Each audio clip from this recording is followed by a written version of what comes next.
Welcome to the People of Animal Health podcast. The host of our podcast is Stacy Purcell. Stacy is the leading executive recruiter for the animal health industry and the veterinary profession. She's the founder of Therio Partners and the Vet Recruiter. Stacy has placed more professionals in key positions within the animal health industry and the veterinary profession than any executive search professional. Along the way, Stacy has built relationships with some outstanding people who are doing incredible things to make a difference. The People of Animal Health podcast features industry leaders and trailblazers who have made a significant impact or are making an impact in the animal industry or the veterinary profession. Stacy chats with them to learn more about their lives, their careers, and the unique and interesting things that they have done to contribute to the animal health industry or veterinary profession. She's here to share their stories with you. Now here's the host of our podcast, Stacy Purcell. Welcome to the People of Animal Health podcast. On today's show, we are talking with Dr. Doug Carithers. Doug Carithers is a veterinarian and director of applied research and publications at Boehringer Ingelheim. Doug has authored or co-authored more than 40 scientific papers. He edited chapters in the 9th and 10th Merck Veterinary Manual and the Merck Pet Manual, and co-authored a parasitology atlas. Doug has lectured nationally and internationally at veterinary and parasitology meetings and conferences and participated in national and international roundtable discussions on parasitology, pain, and gastric ulcers. At Boehringer Ingelheim for more than 29 years, Doug has performed post-approval studies and has developed, conducted, and been directly involved in more than 125 clinical and field studies, including large-scale field trials involving nearly 20,000 companion animals. He is a graduate of the Iowa State University College of Veterinary Medicine and has served as a past president of the American Association of Veterinary Parasitologists and vice president of the American Heartworm Society. Welcome on to the People of Animal Health podcast. And how are you, Doug? Well, thanks for having me, Stacy. I'm doing well. Hearing that introduction, it makes me feel like I'm really old. But in my head and my heart, I feel like I'm still just out of vet school. Well, Doug, you're only the age that you feel, right? There you go. And Doug, I know, first of all, we're so excited to have you on our podcast today. So thank you so much for being here. And Doug, I know that you've had tremendous success throughout your career. But I'd like to start off at the very bottom in the very beginning of your career. What was your life like growing up, and where did you grow up? Well, I was actually raised, for the most part, in Iowa, and my parents, we lived on a farm north of Ames, Iowa. My parents were both on the faculty of the veterinary school at Iowa State University, and my brothers and I did the chores on the farm, and then we first came to love animals during that time, and that's always the hook. It seems to be that gets people interested in veterinary medicine is love for animals. But in my case, actually, when my mother was in graduate school at the University of Missouri, when back in, well, I'm not going to say the years, but back at that time. I saw she was in the zoology department and the anatomy department at the medical school there. And I saw a specimen jar in the hallway, and it had the foot of an 11-year-old boy in that jar. And the foot was giant. And I asked my mother what caused that. And that was a foot of a boy who was infected with Brugia malayi, which is a filarial worm that causes elephantiasis. That had a big impact on me as a 7-year-old child. That is amazing what parasites can start and cause in people. And that got me kind of interested in parasitology. So I've been a parasitology geek since I was about 7 years old. And then as I grew up and saw all these animals and was raised in an environment where animal discussions happened all day long and at night too. When mom and dad got home from work, it was, I think, a logical next step to go ahead and study it, because the science. I always found the science fascinating. Wow, that is an incredible story, and I can see how, seeing that foot in the jar would generate interest, and what an interesting beginning. So that's how you first figured out what you wanted to do professionally. So tell us about the beginning of your veterinary career. How did you get started? After vet school, how did you get started out in veterinary medicine? It's interesting because my story illustrates something I'm sure that a lot of veterinary students are going through, or people that are interested in veterinary medicine. When I started out in veterinary school, my dad by that time was, in the clinics, and he was teaching small animal medicine. And so I was dead certain I was going to be a small animal veterinarian when I was in my undergrad studies, and then as I went through vet school. When I hit my last year of veterinary school, which in fact was a full year, because we basically we start the day after you finish your third year finals, the day after you start your senior year. And so my father basically insisted that I go work in a mixed animal practice too, so that I could have a broader experience as a veterinarian. And so he ended up arranging for an opportunity for me to go work in a classmate of his practice down in Lamoni, Iowa, right on the border of Missouri. And it turned out that while I was there working with this veterinarian, he had to scoot out real quick and go to the bovine practitioners meeting, where he got the bovine practitioner of the year for the United States. So I had a mentor there that was very impactful on me. And here in my fourth year of veterinary school, in December of the year, I switched from being planning on going into companion animal and went into mixed animal practice. And I ended up getting a job in mixed animal practice, and I'm really glad I did, because it gave me a lot of perspectives on herd medicine and herd health that I never would have had in companion animal medicine. But the fascinating thing about it is that those learnings from herd health really helped me to be a better companion animal practitioner too. So then at some point you transitioned from practice to working in the animal health industry. Tell us about that transition. How did you go from practice to industry? Well, basically, what happened to me was that I enjoyed practice, and I enjoyed the variety that practice offered.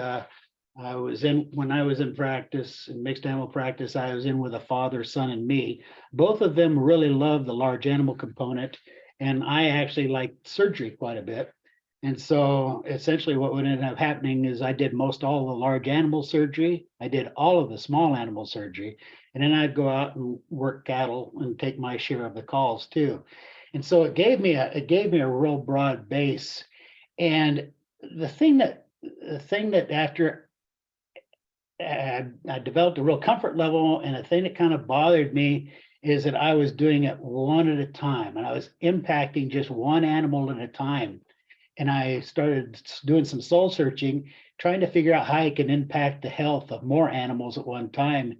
And I got to know and saw these veterinarians that worked for the pharmaceutical companies running around and lecturing to other veterinary colleagues and educating them. And I said, boy, that looks like that would just be fun to have the opportunity to have a positive impact on so many animals, because all these veterinarians out there see thousands and thousands of animals a year. And so that was the stimulus, because the opportunity to educate was the key for me. What was that transition like for you? Tell us about the early days in industry, and you knew practice. You had been doing that for some years, and what was that transition initially like for you to make that move? Well, anytime you're dealing with change, it can be difficult. The going from owning a practice or being a practice partner owner And then going to work for somebody can always be a challenge. There's different standards, different morals of those entities, and that takes a little bit of adjusting. But basically, all in all, we're dealing with good people and within the company, and great people outside the company, and all the veterinarians that you visit with, and the staffs at the veterinary clinics, et cetera. And so it was, even though it was a little bit challenging, it was very, very rewarding to make that transition and to get to meet and become friends with all those people. So, what were you doing initially when you got into industry? Tell us about the work that you did initially, and then just how your career has progressed in industry. Just talk about some of the different roles that you've had. Sure. Basically, when I started back in, I moved me from Iowa to North Carolina, and I had responsibility for the Mid-Atlantic United States, meaning that I covered from basically New Jersey down to South Carolina and then over to the Mississippi River. So it was a rather large geography, and I also had to lecture on cattle, horses, and pigs, dogs, and cats. And so it wasn't very specialized at that point, because at that point, basically the products that we had were ivermectin based. And so there's opportunities in all of those realms. And then we had several other drugs and vaccines and stuff too that came along. But I always looked at those, learning about the new things as an opportunity, and an opportunity to go ahead and educate more. But the reason why I was able to get the job in the first place is because I had this broad base of experience. And in fact, when I first started with the company, I actually started doing studies with pigs and with horses, and looking at cyathostomes in horses, and looking at parasite control, herd mange lice elimination programs, controlling gastrointestinal parasites of swine, which seems kind of silly now, all these years later, because we really don't have any parasite issues in swine, because they have been managed out with sanitation for the most part. So it's been a fascinating ride, and it was truly an opportunity to get all sorts of experience right up front. And it helps me to this day, as I mentioned, because of the concept of understanding, looking at things from a herd health standpoint. Mm-hmm. Was there a point when you felt like you were truly beginning to gain some traction with your career? Oh yeah, when I started doing studies, and in addition to just going around and lecturing for cattle producers and for veterinary groups and for clinics and to staff, that's always rewarding. That's always fun. That's definitely a career highlight. And so to have those opportunities to do that along with the studies, that made me feel like, wow, this is actually kind of fun, and it's where I want to go and where I want to be. And so that was definitely one of the big successes. Well, I know that some successful people have had some massive success, and then there's some low points. Walk us through the highest high and the lowest low of your career. Oh, that's kind of a loaded question there, Stacy. But the highest, I don't know. I'll have a highest high about every other week or so, and that's kind of the fun thing about it, because basically, the more you challenge yourself, the more opportunity you have to go ahead and surprise yourself. And whenever I surprise myself, it's a fun time. As you mentioned in the introduction, I didn't cover this in the intro, but I was also the Secretary Treasurer for the American Association of Veterinary Parasitologists, and then I was elected vice president, and that goes through a process of vice president, president-elect, president, and then immediate past president. And so for 8 years, I was in the administrative board of the American Association of Parasitologists, and that was definitely a high point in my career. But it was something that basically I've been working for since I was 7 years old, with my passion and my love for understanding the challenges that parasites, et cetera, bring on veterinary medicine. As far as some of the low points, they're really, I mean, there's always stress associated with every job, and anybody that says that there isn't, they're crazy. But most of the time when you have low points, it's when you have a massive amount of change, and you have to adjust for that. And sometimes your adjustment may seem counterintuitive, and that's when it really weighs on you, when you cannot, for the life of you, figure out why things are happening the way they are. But that will happen from time to time. The best thing you can do is go ahead and push right through it and not dwell on it, and go ahead and make the best of the opportunities that are afforded to you. Mm-hmm. Yeah, that's some good advice, to make the best of the opportunities, because we're always going to encounter change. And I also like what you said, Doug, about the more challenges you have, the more opportunity that you have. So I would encourage our listeners to, take advantage of those challenges. And, there's always opportunities and challenges and in change. Doug, what has been the most surprising thing to you during your career in the animal health industry? Probably the most surprising thing has been, in large part, throughout my career, I've had the opportunity to basically write my own job description.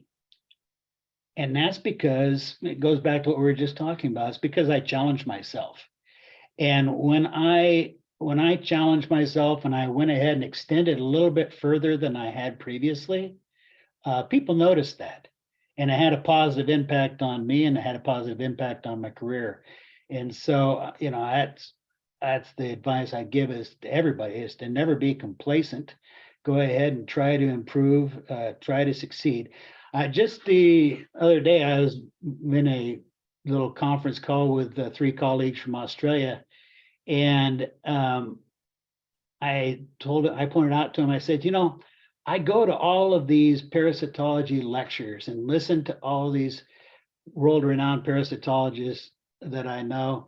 And as I listen to the lectures, if I come out knowing one thing, an hour-long lecture, if I come out knowing one thing that I didn't know before, I consider it a raging success. So I think that we have to have a positive attitude about what we're doing. And, I know there's a lot of things I've heard before in there, but if I get one new thing, that's a win. Yeah, always be learning. There's always something that you can learn from, every lecture, because every person has something, new to share. Well, Doug, how have you seen the industry change over the years? How have I seen? Probably one of the bigger changes I've seen in the industry, and it's not something I'm really thrilled about at this point. In the long term, it might end up being more valuable than I realize, at least yet. But there's a lot of stuff going on in genomics, and everybody's all excited about the DNA and RNA, and I totally understand that. But some people get so caught up in the minute details of the genomics that they're not looking at the impact on the population, or considering the variability of the genomics within the population. And so that is probably the one thing I point out, is don't get so concerned about what's the genomic makeup of this individual. In the case of my interest, parasites, you got to look at how we affect the parasite population to select for those genomics. That's the big thing. That's where I was talking about earlier. I was talking about herd health. that concept of looking at the big picture, stepping back and looking from 5,000 feet up or 10,000 feet up and seeing what's going on as a trend, rather than dwelling on, this one individual that you really can't affect change in that individual, but you can affect the outcome for the entire population if you step back and get a better picture of it. Yeah, I like that. Look at the big picture. I think that's very good advice, Doug.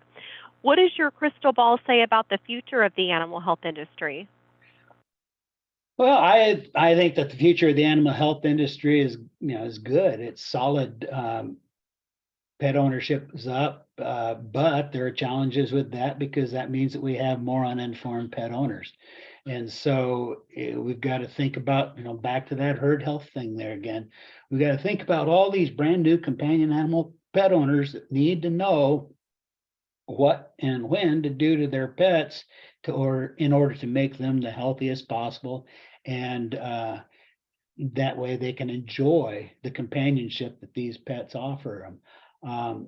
As far as the rest of the animal health industry, I think that as time goes on, if we can get more and more veterinarians thinking about the big picture and how this impacts that, I think we'd be well served and we'd be much better off in the long run, rather than just spending your time looking at CRISPR stuff and looking at slides and that. I think we just really need to back off and look at the big picture a bit more to help ensure the safety and the existence in the future of the profession. Yeah, the safety part, that's, really important. So, like you mentioned, some science might seem interesting, but, how does that impact, something else? So, very good advice there. Doug, I'd love for you to share with our listeners about the kinds of projects that you're up to today. Kind of limited on that, Stacy. This is one of the loaded questions you asked me. Since I do work for a company, there's some stuff I'm doing that really can't be talked about. But probably some of the most important stuff that I do for the company is in fact outreach and education. In fact, I was working. I mentioned I was in a conversation with colleagues from Australia, is helping them solve problems down there, and how to go ahead and educate both consumers and government officials down there as far as medications and proper utilization of medications in their geographies, et cetera. So I think that the important thing to think about when we're thinking about projects is to keep your interest up by having just by basically having your hands in quite a few things and keeping your interest level high. Obviously they say variety is the spice of life, right? And that same thing goes for veterinary medicine too. I've got colleagues that have been doing the same thing for years and they're becoming bored with it. I've got other colleagues that have been doing the same thing for years, but they've been curious about it. And they're still fascinated by veterinary medicine 40 years after they started. I think the difference there is having that intellectual curiosity. You might be in the same role, but find new things that you can do to make the position more interesting. That's exactly correct. Yeah, I love that. Doug, what are some of the daily habits that you believe that have allowed you to achieve success? Well, early to bed, early to rise. That's pretty classic. But in fact, I do go ahead at the end of the day, organize what I'm going to be starting with the next day. And then the next day I get up and I go ahead and start on that and plow through it. And it's amazing what the beauty of being able to check something off your list does for you. Some may say that's a little bit ADD. No, I'll own that. I do like to do projects. I do like to check lists. I do like to think strategically too, though. So I'll take time to reflect. I'll get up and stretch my legs, go outside, get some fresh air, think about what I'm dealing with, and see if I can figure out a different way to approach that rather than the typical way of approaching the problem. What time do you typically wake up in the morning? Oh, I'm an older male, so I'll wake up all hours. But I'm usually up to stay by about like 4:30 or so in the morning. But I'm also in bed What time do you usually go to bed? by 9, 9:15. Like I tell everybody at my work, like I've been with the company for about 30 years now. And I say, you can call me anytime you want because I don't have to get up and go out and pull a calf in the middle of the freezing night. But it does, so it doesn't bother me to talk on the phone, but having to get up and run around, that would be a little bit difficult at my age. Well, some of the most successful people that I know go to bed early and get up early. So I think that is a component of success for a lot of people. Doug, do you have a mentor who has impacted you greatly? And if so, what mentor has had the biggest impact on your career? Actually, this is going to sound trite, but my parents, my mother was back in the 70s. She was the first female department head inside the Iowa State University system outside the Home Economics College. And she was department head of veterinary anatomy at the veterinary school at Iowa State University. And my father was, he headed up the medicine class for our junior students, and he was the neurologist on staff in the veterinary clinics at Iowa State University when I went through clinical rotations. And they both really worked hard to understand their discipline, and they worked hard to collaborate with colleagues, and it basically lent a very good role model for me as I grew up. And that was definitely the biggest mentorship thing I had to deal with. Of course, I was very proud of them. And the fun part, probably the most enjoyable part about that is as I went lecturing around the country and across the globe in the last 30 years, I've had occasion to get to know quite a few schoolmates that actually predated my attending veterinary school, and even post-dating my attendance in veterinary school. And all of them absolutely admired my parents too. That made me feel really good. I've never met any students that didn't say that my parents had a positive impact on their lives too. So that's very rewarding. Yeah, your parents were excellent role models, and your mother was really a trailblazer. Oh yeah, they both still are too. 90 and 91. Wow. Well, what has been the biggest adversity that you've had to fight throughout your career? The biggest adversity that I've had to fight is probably the complacency of others. Trying to get them as fired up as I am about the things that turn me on, like the control of parasites and the effective use of antiparasitics, et cetera, like that. People thinking that, oh, that's easy, you just give them the drug and it's done. Well, you have to know how the drug works in order to effectively use the drug. And that goes across the board, whether you're looking at parasites, you're managing diabetes, or you're dealing with Cushing's disease in a pet. I mean, it's a big deal. It's a big deal, and I think that that would be the thing that we have to go ahead and strive to fight is complacency. Yeah. What advice would you give the younger version of yourself? Oh boy. if I had it all to do all over again, I'd probably do it pretty much the same way. I might have gone ahead, as I've taken on more challenges, I've gotten busier and busier and busier. I almost wish that when I first started, I would have been a little bit more aggressive with a few opportunities that were thrown my way. I just felt I might be too busy for them. But looking back on it, I wish I had gone ahead and done that. Company offered training, or got a degree in MBA.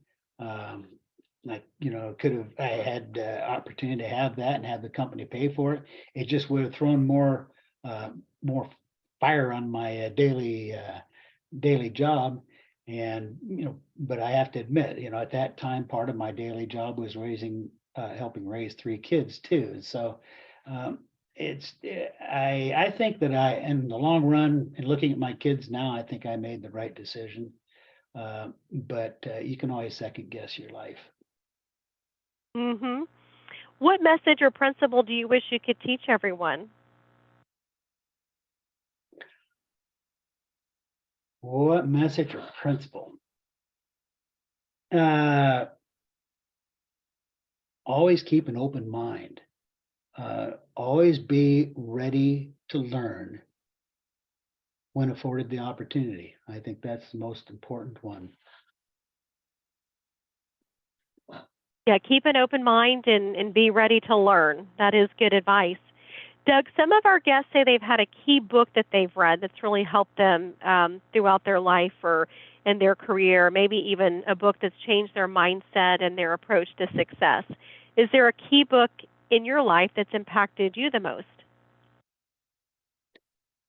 Oh, probably about like everybody else listening to this podcast, it would be All Creatures Great and Small. That book, it gave me, it satisfied my scientific curiosity, but James Herriot had enough humor in there that it pointed out, hey, there's opportunities for humor in everything that we do.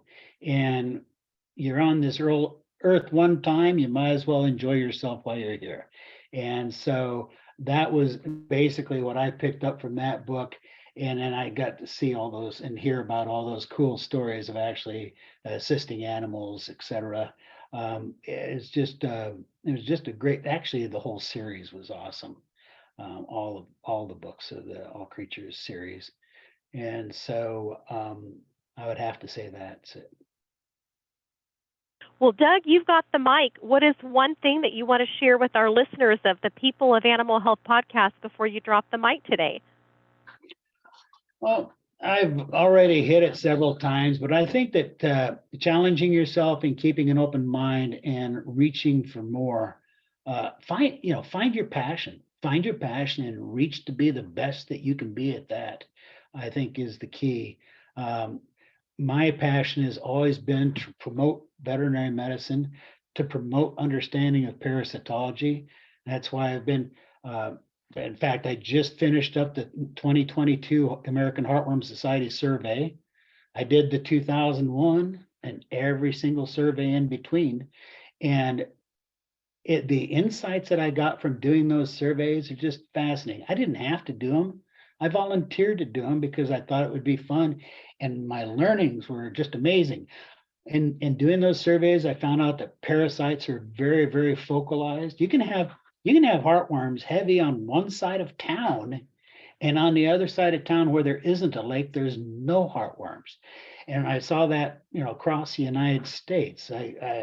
When these practitioners would fill out their surveys and they'd, if their numbers, I saw a disparity in their numbers with their neighboring practices, I'd just pick up the phone and call them, because part of the survey was including contact information.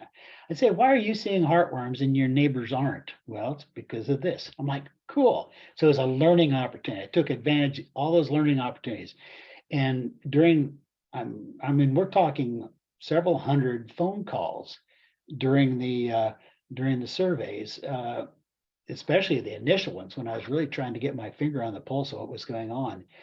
One of the crazy things was when we did the 2010 survey.